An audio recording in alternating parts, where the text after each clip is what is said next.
Night Horse Center. I am Julie Ramjeet. I'm back.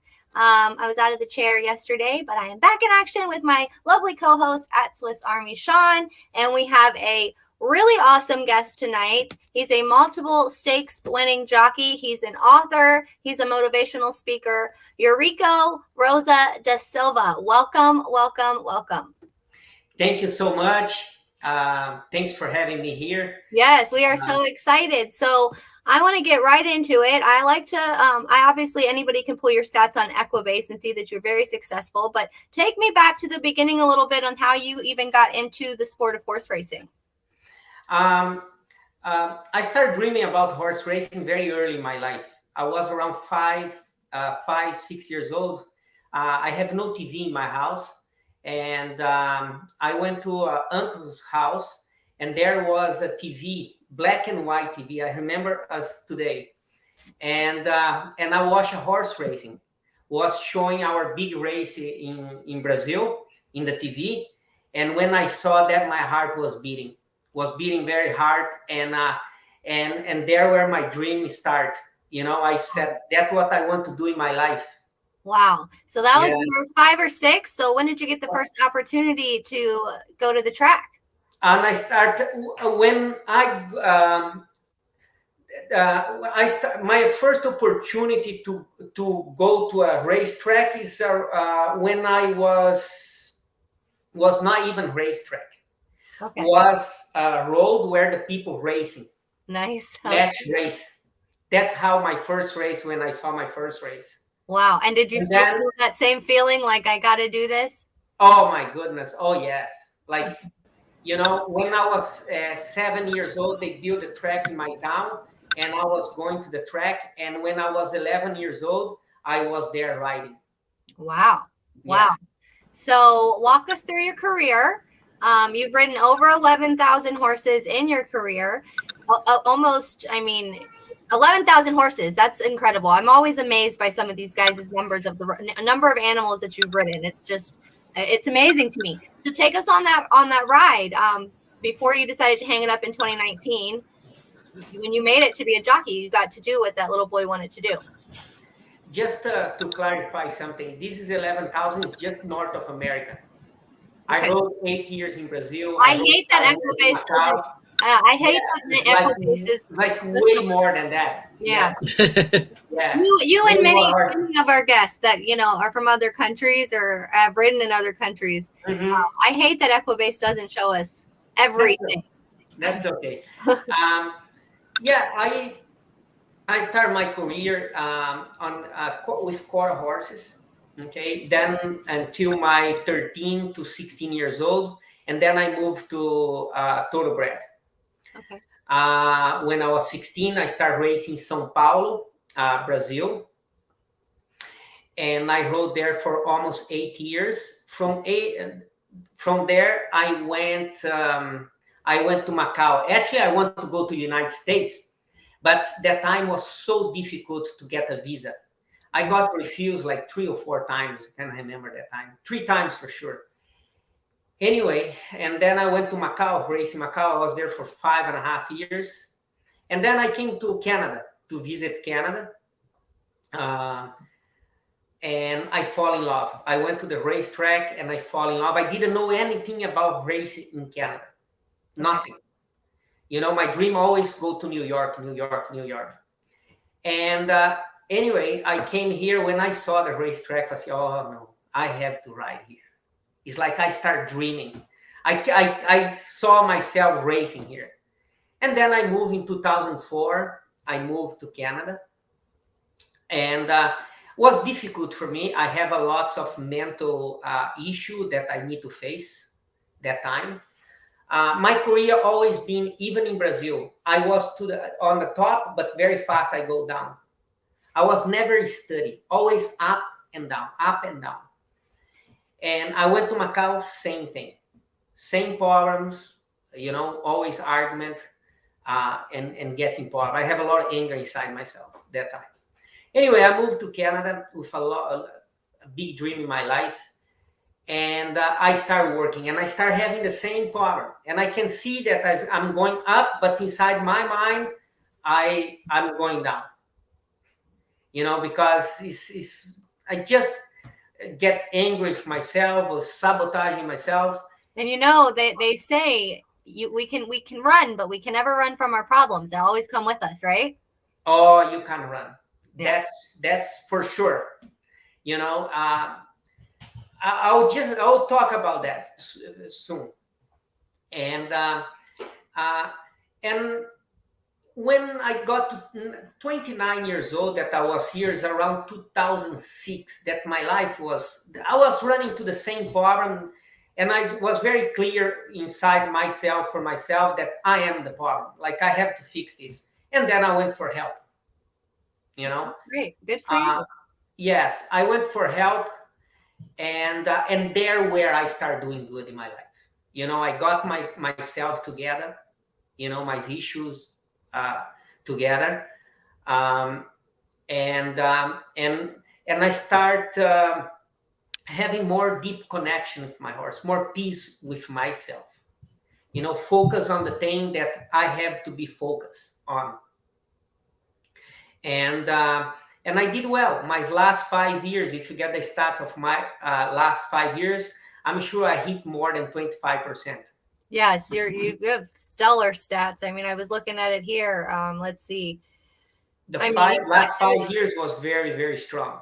yeah, I mean, in 2019, you were ranked 22nd by earnings in the country, 30th and but right 30th by wins in 2019. That's huge. You've got Sovereign Award, Outstanding Jockey multiple times in Canada. So I see a Breeders' Cup highlight that I'll ask you to touch on in a little bit. We'll get to that. But speaking of, you were saying that you were having some internal struggles. Mental health is one of the things that we've been really trying to bring light to with the struggles that riders today do face. Do you want to touch on that and share a little bit about what you were struggling with, or what you were Yeah, internally? 100%. I'm very open. I have a book that I wrote called Riding for Freedom. It's a very raw book.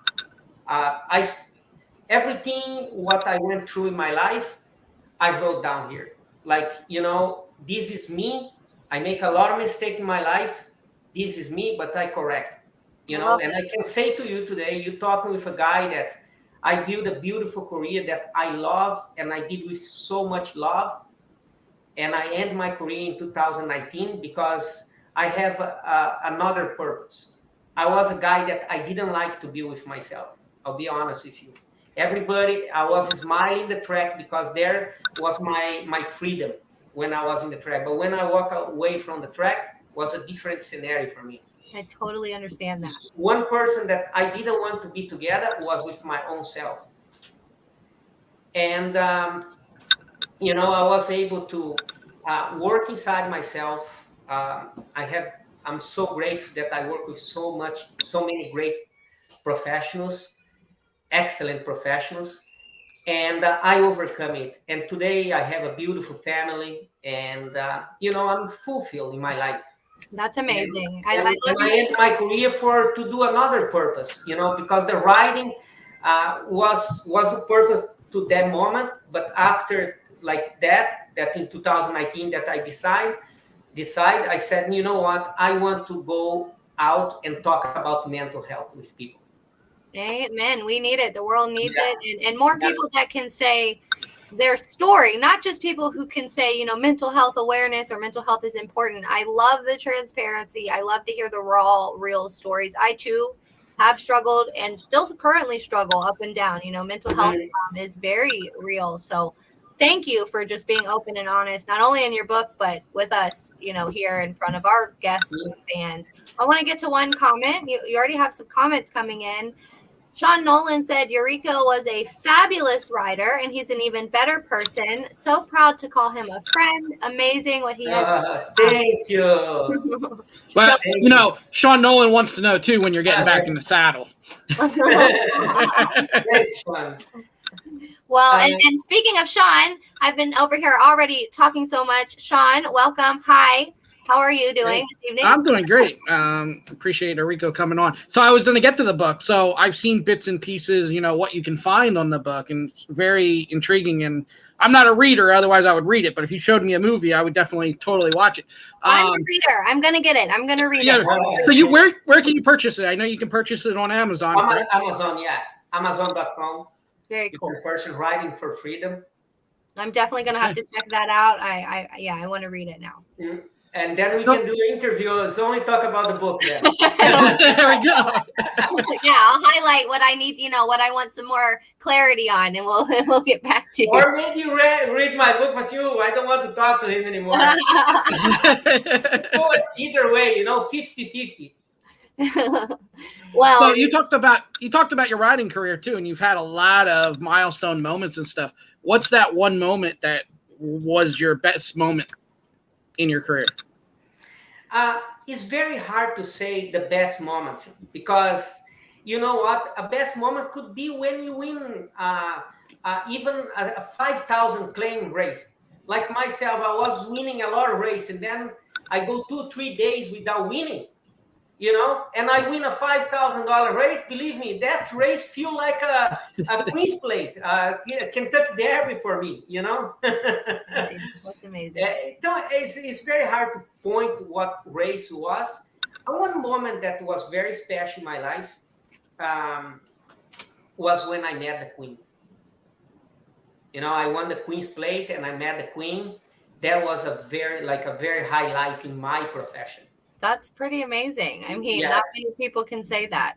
I was a very poor guy,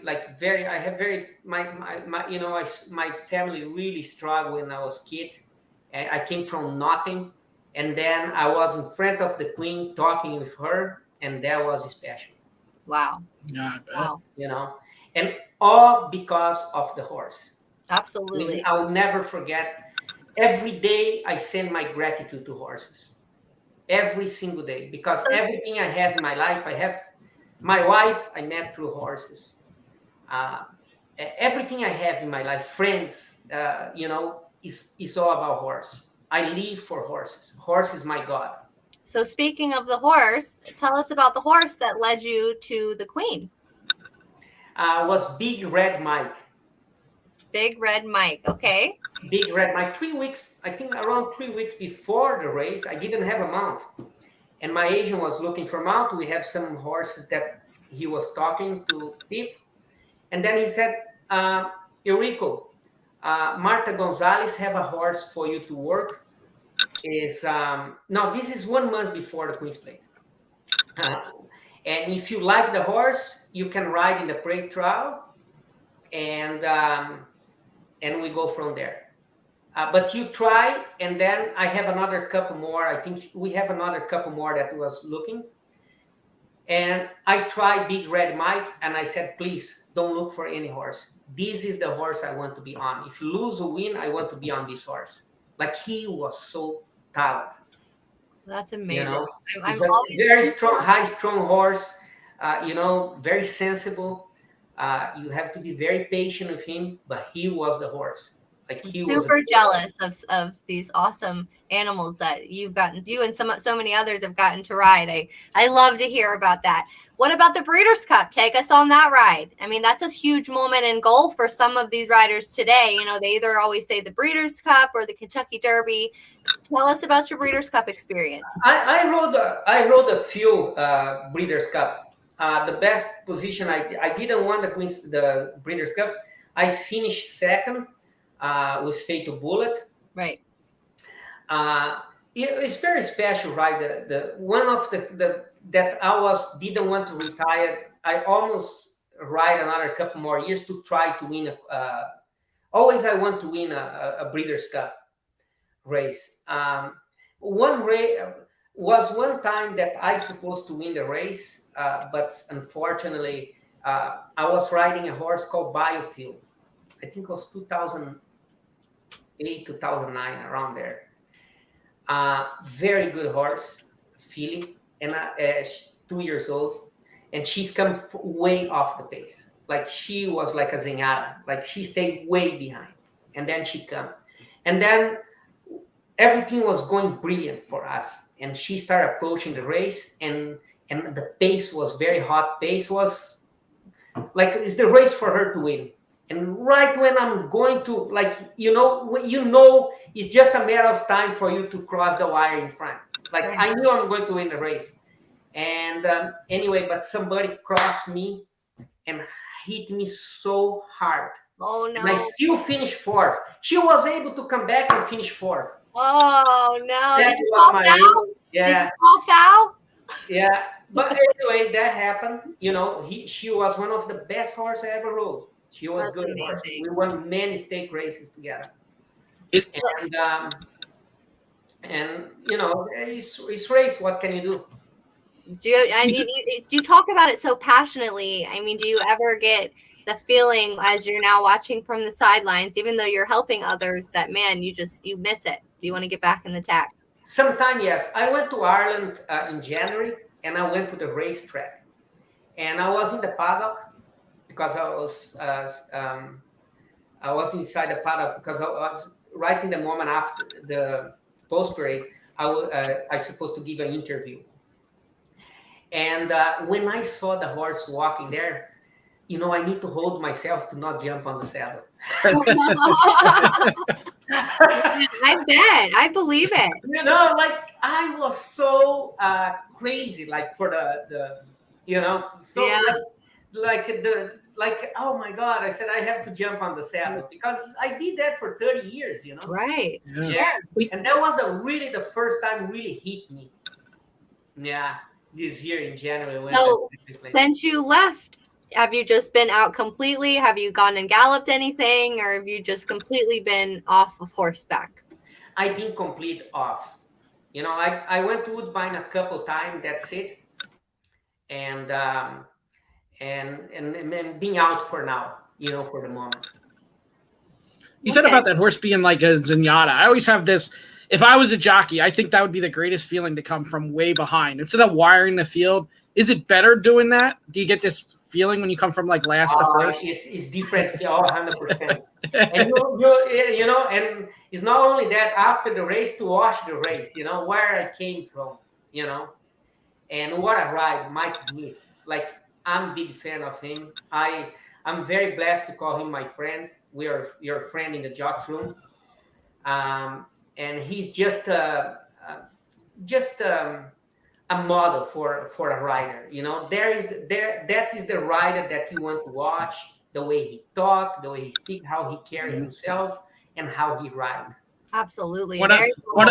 He is brilliant in every way. I say that, and he's a great guy. A guy that I admire so much when he was riding was Ramon Dominguez. Yes, he was I went from Canada to ride one winter in New York just to ride with him and see how he was doing, because he could not do anything wrong. You remember? Like he won 4, 5, 6, like. Listen, I see guys to this day still try to emulate that Ramon whip, that wind up. And I'm telling you, I haven't seen anybody be able to do it like Ramon. No, he was, and he doesn't use much the whip. No, but you know what I mean. He used to circle his arm. Yeah, he's just like so, and he go like, oh my goodness, the way he move on the horse. Yeah. I tried one time, I almost fall down. I said, well, I need to stay with my own style. Are you glad you kind of got out of it before the whole whip? Exerciser, thanks God, because I love it. Are you glad you got out before the whole HISA stuff and the whole whip rules? Yeah. Are you glad now is the whip rules is different, right? Yeah. Are you glad you got out? Are you glad you got out of riding before those rules took place? No. You know what? Is the rules is a good rules. Everything come to protect the horses. Is a tough rules because, listen, it's hard. It's because it's in our mind. We ride for so many years the way we used to ride, and then come a rules that you can whip so many times, and then you can put your head up over your shoulder, Right. you know. It took a lot of these guys actual practice and counting for a few weeks. My husband's, it took a few weeks for Take them a to get lot a new of rhythm. work. Yeah. Take New a lot rhythm. of work. Take a lot of. I was work on the exercise all the time to, just to fit in on the rules, like to learn, because reprogram myself. It's totally different because you ride for so many years like that, and when you're under pressure, you forget about the rules. That's the problem. Absolutely. Yeah. And now it's gotten to the point now, if they forget about the rules and even if a one over hit, they can take that purse away from the owner and everything. It's tough. It's tough. It's tough, but it's to protect the horse. We have to understand that. Sure. I like the rules myself, no, but what can you do? It's to protect the horse. It's good for the races, and we have to learn and we have to evolve, right? We have to evolve. Exactly. And I was one of the pioneer guy to ride with the caution whip before the rules, even before they put the rules. The first time I saw the whip, I said, I like this. I like this caution whip. And I was the first one to ride in Canada. Was not even rules yet. I was riding with that whip. And I went to Singapore and I need to ask for a special permission to ride with that whip. It's more humane. Right. It is. Yeah. It's softer. Yeah, way softer on the horse. Yeah. Sean Nolan came in with another comment. He says, my personal favorite, Dixie Moon for Catherine J. Phillips beating Wonder Gadot and the Woodbine Oaks. Oh, yeah, that was a tough race. Yeah, we won by a whisker. Like, it was a tough race. Dixie Moon was a very good filly. And, she was very lucky. She has the right trainer to train her, because Catherine Day, she does such a great job with the horse. Was a filly that, she could take the train, but not over. And, has to babe her. And, Catherine Day did such a perfect job with that filly. And we will end up winning a few stake races. That's very, amazing. Very good horse. You had a very, very successful career. Some could only hope to have such success. So now we're getting off the horse. You stopped in 2019. Tell us what happened after that for you. What was the decision making? Where was it for you where you said, okay, I'm done. This is my last race. I'm called to do something else. I take my kids to the park, and I was tired, and I grew up in the way that my father never gave me love in my life. My father never watched me watch one races. Wow. Like, and I want to be different with my kids. And I was tired. The race was draining me, and I have a purpose. Like I said, I suffer a lot from anxiety. Same. Yeah, I used to suffer a lot. No more. And then I saw myself, came opportunity for me, organization asked me to help a player here in Canada,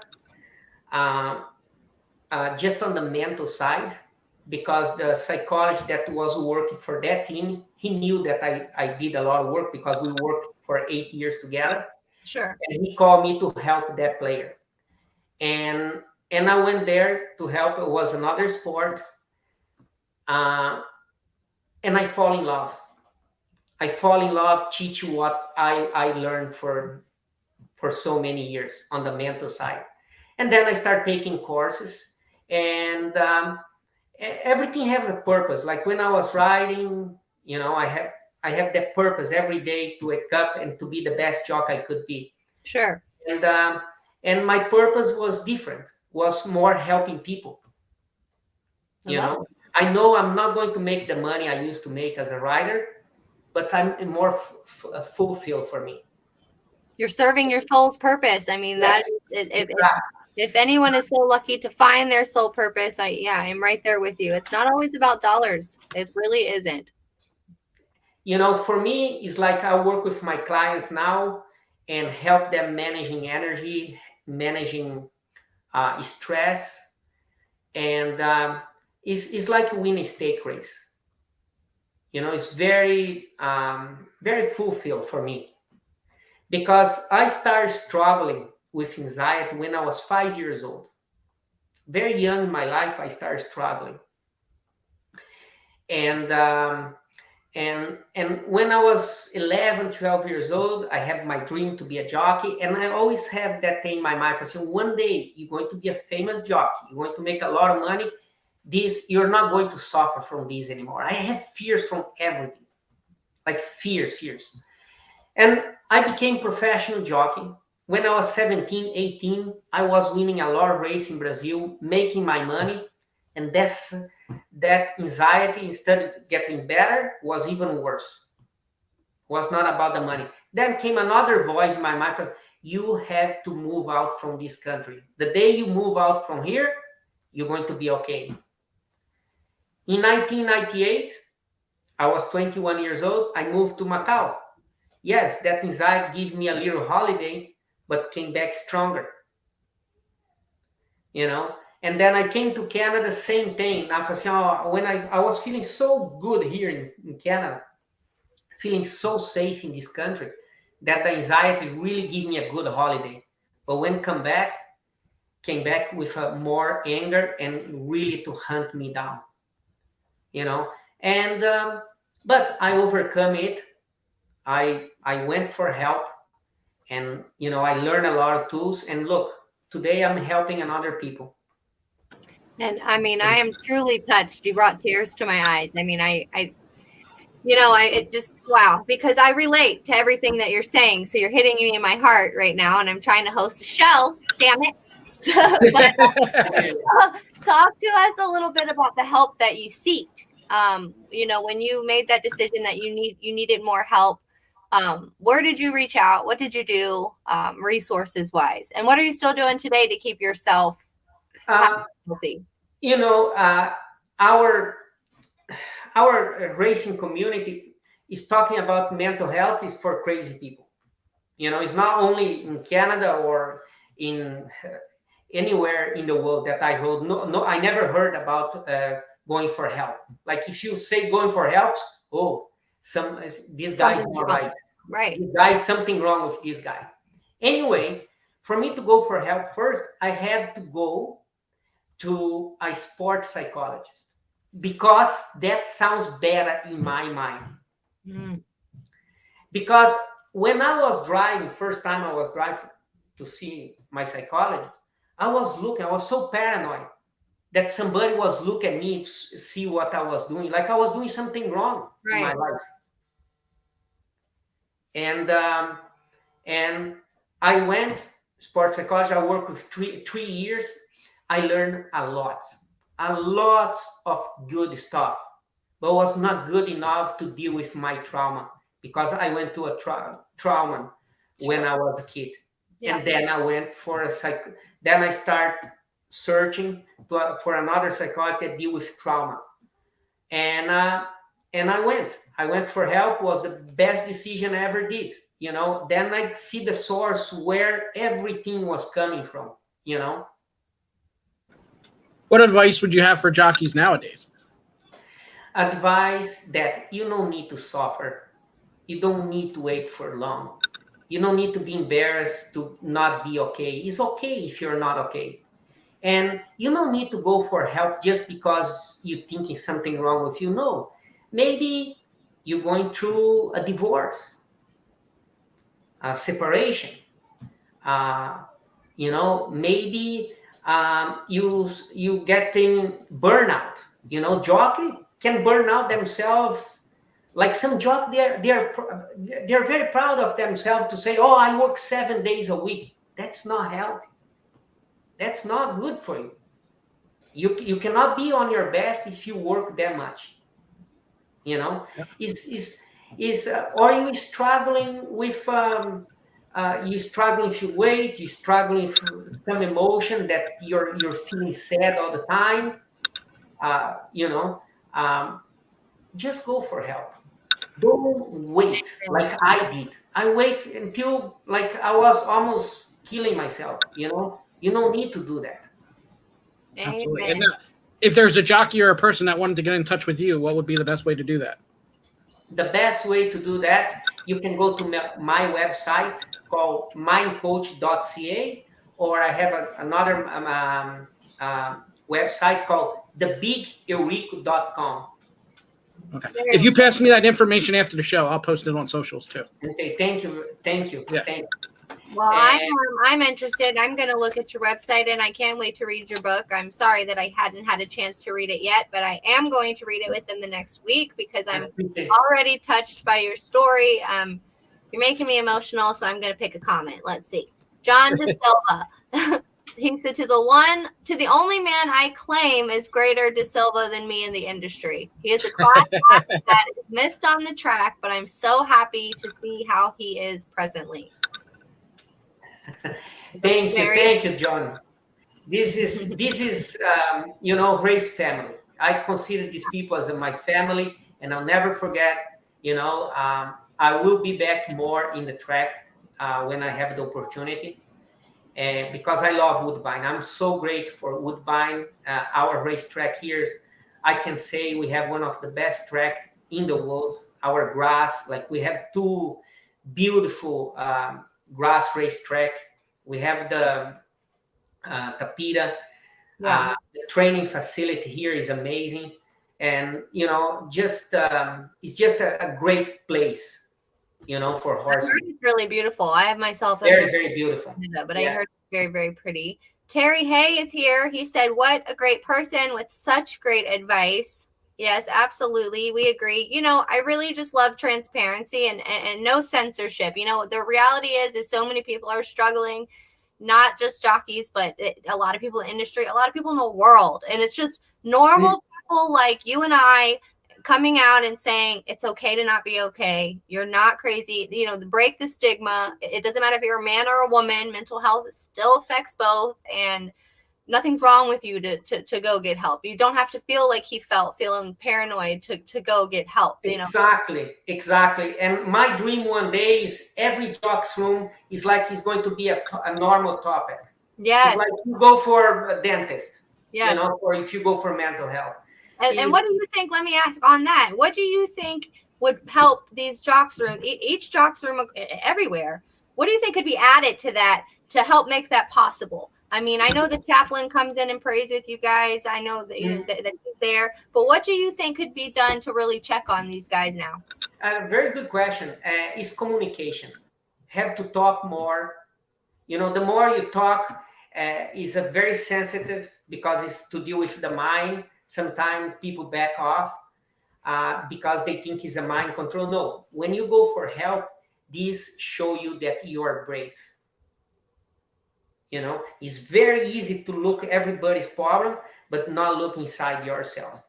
I can say this, guys, because listen, I'm so open about everything. Because if I'm not open, how I'm going to inspire people? I have a really big problem with understand my own sexuality because the trauma that I have when I was kid, the abuse, and you leave that, you know, and I went for help and I have good understand about myself, and I learned to open up.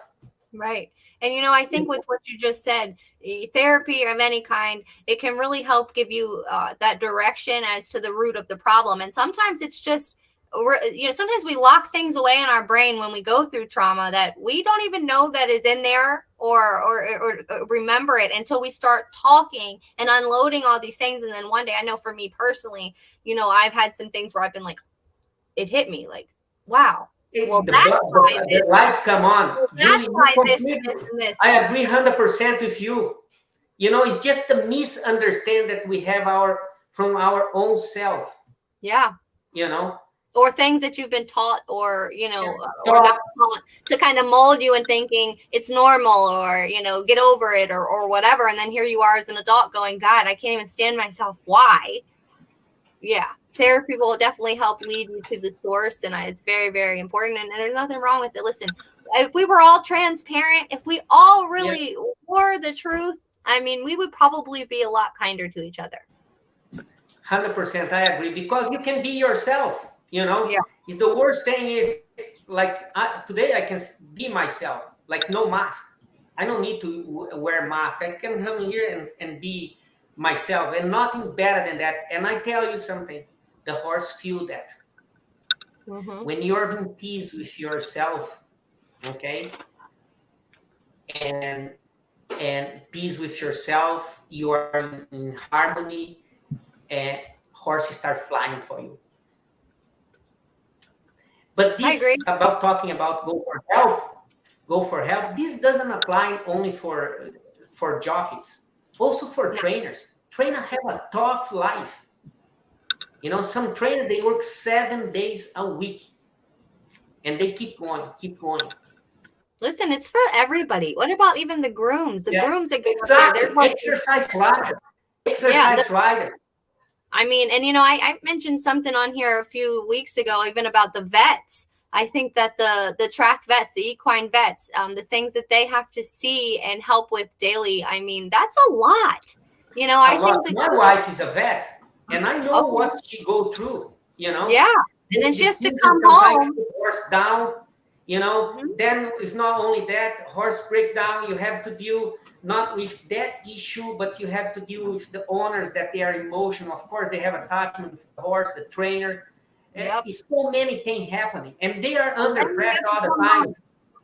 Then you have to come home and be a mom and a wife and not wear that on yourself, right? It's not. Listen,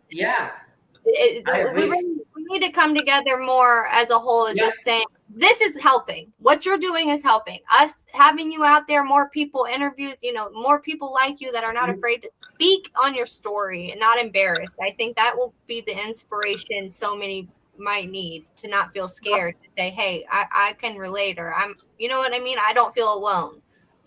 Yeah. Well, we talk about it all the time too. Yeah. Why don't tracks?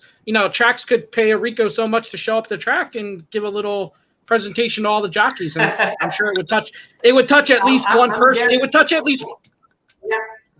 Yeah. I can say this to you, that the number that jocks that need help is very high. Yeah, for sure. It's very, very high, because it's a tough business. It's a tough business. It's a business that you can burn out yourself very, very bad. I see jockeys, okay, they lose weight all day, losing weight, and then they go ride, and then the trainer yell at them. I'll be honest with you, when I used to see that, for me, hurt more. I see somebody going through that than trainers yell at me. And when I start knowing myself, I was very honest with the trainer too. I go to the trainers that love to yell. I said, listen, I have one trainer, I'm not going to mention the name, but when he come down to the like, he was upstairs, and after the race he come down, you know it's a problem if you didn't win the race. Okay. And I walked to him, I said, listen, when you come in,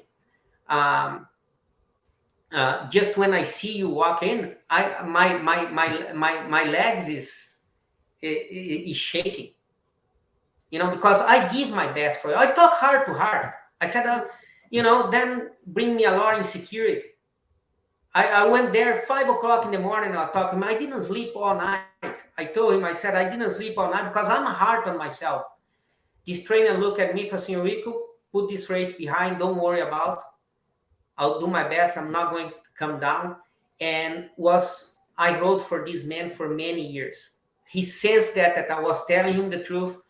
We never have an argument. And I started riding for him with so much more confidence after that. But I was able to tell him, I told him, I said, I'm scared to death when you come and you start yelling. Because I know you're not going to fire me, but in my mind, you're going to fire me anytime. Sure. And you know the feeling of, you know, there's 10 more behind you. So it's not like you felt like he needed you. I mean, it's sad. It's a sad reality. And, you know, I think key there is riders need all across the board need to take more of a stance on who they are as professional athletes. They don't, excuse my language, they don't have to eat shit all the time, right? You don't have to just accept being talked to like trash because you have boundaries. But because once you accept that, it happens to the next guy. It makes that person continue to do it. You know, I mean, you have to set boundaries. I'm a human being. Yes, I would love to ride for you. You know, you want those opportunities, but the disrespectful stuff, it can definitely cross a fine line. I think being passionate about build boundary around you. Right. Being passionate is different. You know, I love to see the passion in the sport come with riders or trainers or anything. But when it gets disrespectful, that's when, you know, it becomes too much. And I think the thought of you guys are human beings. That's not in their mind when you come off that horse and they're pissed off at all. I agree with you, but you know, the trainer is going through a lot. Sometimes not even your problem. If you start to understand more, sometimes he's having problems with his own family. You know, it's just think fuel up, and then, you know, he cannot hold his emotion and he just let go. I see this many times. That's why, you know, we need to talk more about mental health and be more aware about mental health in our racing community. Absolutely. We have another comment here from John Da Silva. Industry people suffer so much from all directions. People don't know or understand what they go through. They need support and to be shown respect. Absolutely. And, you know, I'll say that with your peers, you know, it's so even if you cannot, for whatever reason, get to a professional help, you know, talk to each other, check on each other. I feel like that makes all the difference. Say hi in the morning. Ask somebody how they're doing. You don't have to know them. They might look at you a little confused because they're going to say, why is this person being nice to me? I mean, that's the sad reality of like the world we're in, right? People are more confused when people are nice to them than when somebody snubs them or, you know. I hear you. I can't tell you how many times I hold a door open for an older person and they're... When I was riding, I do meditation over 15 years. And some jocks in the jocks room, I taught them to do meditation because I knew that's going to help. They're going through a tough time. I don't know what was, but you can feel, you know, you can sense. Sure. And I take them to the car and say, listen, do you want to learn how to meditate? And some of them say yes. And I help them. I, you know, talk to them. I did that many times. I love that. Yeah. Very, very cool. And, so tell us a little bit about like what the future looks for you. What are your plans? What are the goals? Obviously, we know about your website. Okay, let's talk about the future. Yes. You know, being a good husband, being a good father, that's the main thing. And I coach different athletes, tennis player, jockeys, basketball player, and I coach some executives, lawyers, salesperson, coach different people. But my passion is public speaking. I just going to start now. I did some speeches in Brazil. I did some here, but now I want to really get in, you know, and share my experience. My speech come from my experience, the importance of the discipline, pay attention details, training, mental power, do the mental work, lesson from failure, and talk about gratitude. Love that. This is the lessons that I speak. Yeah, I have. I hope to see you go nationwide. I hope to see you, you know, build yourself a platform where you get to go track to track, and you know, and then I'll be able to see you. I will definitely come to West Virginia. Oh, that will be fantastic. That will be really good. Because when I'm with the race people, I don't know, it's just different for me. It's like I Home. feel It's every home. track I go is like um, I am I'm a cowboy. I came from a small town, and sometime I'm in any downtown, big downtown. But then when I go in that town, that could be as big as could be, and I don't feel home or feel different. I don't know what is. You're a But then small when I go town. to the You're a racetrack, small town when, guy. yeah, when I go to the racetrack, could be anywhere, even in Hong Kong, Japan, Australia, where I've been. I go to the racetrack, it's like this is my place. Yes. And talk to horse people. Yep. Love to talk with horse people. And you know what? The racing community as a whole. I mean, we are one family, and it's a very small world. I mean, as being a rider, how small of a world it can be. But I do think there is that little bit of unity with the horsemen as a whole. Racetrackers stick with racetrackers, so I get it. That's definitely a comfort zone. Yeah, and then when you see horses, that's it. Horse, they have their compassion look at you, like they bring the best on everybody. That's what is. That's why we so much in love.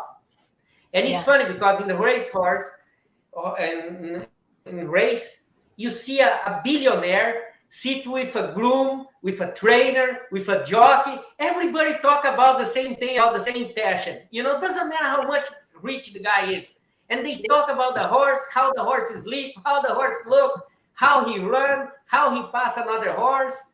And it's beautiful to see that, Absolutely. And the horse can definitely bring us together. I mean, and that's so that I think we need to remember, shed light on the mental health aspect, but also remember to love the horse, do the right things, because listen, if it wasn't for the riders and the horse, this wouldn't even be possible for us to be entertained by. So, I love it. I think, I look forward to learning more about you. Like I said, I'll definitely be in touch myself when I finish your book. You can hold me to that. I'm going to read it, and then I will reach out when I'm done.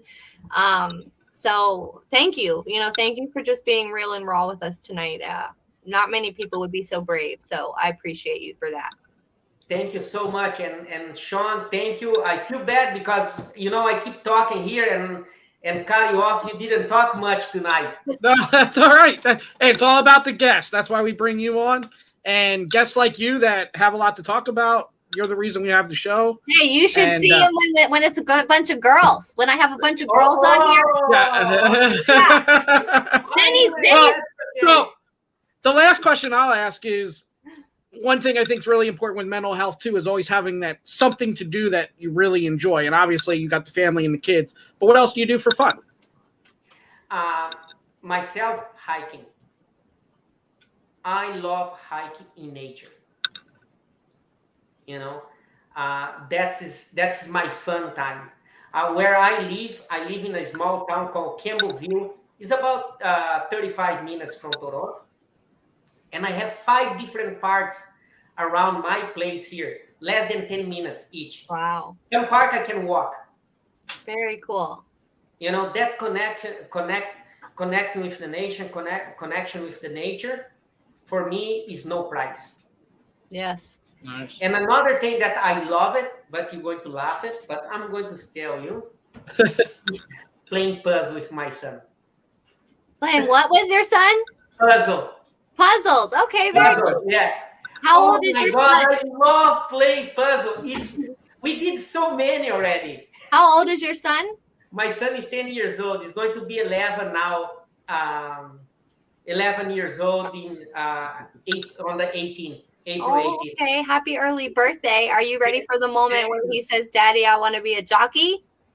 No, I don't think he's going to be. He's fencing. He loves fencing. Okay, very cool. Yeah, very cool. Very cool. Yeah, he enjoy. He's happy. He's happy. That's what matters. I love it. He discovered that on his own because I took him for Taekwondo because I was teaching Taekwondo. I used to have a Taekwondo school. Sure. I don't have anymore because I don't have the time. Mm-hmm. And he used to train Taekwondo with me in my school. And I'm short, but I'm black belt. The martial arts really helped me out too. You know, Hey, it's my nice. passion is practicing Taekwondo. Well, you are a fabulous guest. I look forward to having you back on. We'll definitely be in touch. And just thank you. Seriously, thank you. You inspired me tonight on a different level, and we need more of that. I just Thank you so much. If somebody want to follow me, they can follow me on the Instagram called The Big Eurico. The Big Eurico, and then his book's available on Amazon. It's Amazon, called yeah. Show Us Again. Riding for Freedom. I'll get as many links as I can, and then I'll share it on our socials as well with the book. And if you pass along your website and stuff, I'll share it all. Thank you so much, Sean. Thank you. I'm so happy to be here today. Yes. I have a great time. Well, I did so, and I will be, like I said, you'll hear from me soon. Okay, so I can't wait to read your book, and I hope many of you check out what he has going on and a little bit more about his life in the book. And if you do, let us know what you think here at Horse Race Today. About my work. Yeah. All right. Well, you have a wonderful evening, my friend, and we will follow up with you soon. Thank you so much. Thank you. Good night. Take care. Bye. You too. All right. That was great. Well, he was amazing. Wow. He literally hit me in the heart. I appreciate the real and rawness. And I think that is the change. That's the inspiration to change right there. Is the real stories, the real people coming forward and saying that exactly like you said. I mean, just being open and honest. Can't ask for more than that. Yeah, and then you can Google the book and you can get a little tidbits. And you definitely, if you do have I don't have the patience to read, or I'm one of those, I can read and I'm kind of reading the words, but I'm not understanding what's happening. So that's why I don't read. But it is very intriguing. And if I was a reader, I would definitely be reading it because there's a lot in it. I will let you know, but you could probably, I don't know if it's available for like an Audible, but sometimes if you buy the book, you can get the Audible read. But even that too, it's like one ear out the other. I've discovered, this is one thing I have. I've definitely discovered I'm definitely more of a movie guy, and even movies, depending how they do it, I kind of get lost. My attention span, Movies have to catch me quick. See, I could give a good book a good chance, like at least a chapter and a half before I would hang it up to catch me. But a movie, you have to catch me within the first couple minutes, or I'm over. I'm literally one of those, like when I did school, I could read the book, and then you could ask me stuff about the book, and you would never believe I actually read it, but I did read it. I just didn't comprehend it at all. Well, we had a lot of comments come in. I can't get to them all, but we will leave here with Grandma Horse Racing saying, thanks again, HRT team, for love what you do. We love you, and thank you for being so supportive. That wraps up Horse Center for the week. If you're not following us on socials yet, please do so. Twitter, Facebook, TikTok, Instagram. Show us some love. And Sean, what do we got coming up next week? So next week on Monday, we got Veronica Gusick. She does Gate to Wire. She was also in Australia doing stuff with horses. So she's been in the horse business for a while. She's a young lady. And then Tuesday, Katie Larson. She does stuff in Tampa Bay, a bunch of stuff with horses. Jamie met her and stuff. So she'll be on Tuesday. And then Wednesday, we have Jareth Loveberry on, who's going to, fingers crossed, everything goes well, will be making his first Kentucky Derby start. Yes, I love his wife. I love his wife, Stacy. I'm jealous of that show Jamie gets to host, but I'll be watching and commenting because I'm so excited for them. They deserve it so much. So yeah, that's two fills. One of the horses people are starting to pick too. So maybe first Derby ride, maybe first Derby winner. Who knows? That's amazing. Totally rooting on them. They're amazing people. Well. All right. Well, you got Jamie back in the saddle with you next week, and then I will see you after that. But check us out on socials, guys. Show us some love, and I will definitely post my thoughts on that book. I promise you guys give me a good week. I'm going to order it tonight off Amazon, and I'll let you guys know what I think. But I bet you it's pretty good. So it sounds it. Yeah. All right. Well, I think that takes us wire to wire for the whole week of Horse Center. Is Rich and Terry tomorrow, or what's going on tomorrow? I think it's Charles and Terry because I think Rich has to go back to PA tomorrow. Okay. For some family stuff. So they should be doing Aqueduct, I believe, tomorrow. It's Thursday. Nice. Yeah, so it should be Aqueduct, and they've been hitting. Like I said, the last Saturday they hit. I don't know what they did today, but they've been hitting pretty good. So definitely want to check it out. I'm going to join their show next. There you go. All right. Well, that takes us wire to wire, guys. I'll be back in 2 weeks, and I'll see everybody else in the winner circle.